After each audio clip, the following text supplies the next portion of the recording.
ابو ثعلبہ خشنی رضی اللہ عنہ کہتے ہیں میں حضور صلی اللہ علیہ وسلم کی خدمت میں حاضر ہوا.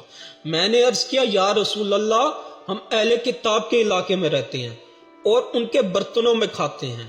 وہ شکار کا علاقہ ہے اور میں تیر سے شکار کرتا ہوں اور میں اپنے سکھائے ہوئے کتے سے بھی شکار کرتا ہوں.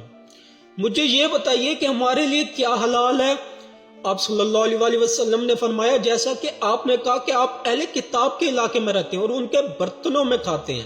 اگر ان کے برتنوں کے علاوہ آپ کو دوسرے برتن مل سکیں تو ان کے برتنوں میں نہ کھاؤ، لیکن اگر آپ کو دوسرے برتن نہ مل سکیں تو ان کے برتنوں کو دھو کر کھا لو.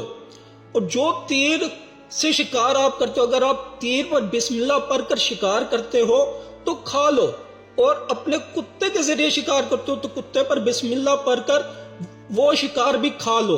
لیکن اگر آپ بغیر سکھائے ہوئے کتے سے شکار کرتے ہو بسم اللہ پڑھ کر تو اسے اگر آپ کو ذبح کرنے کا موقع مل جائے تو اس سے بھی کھا لو.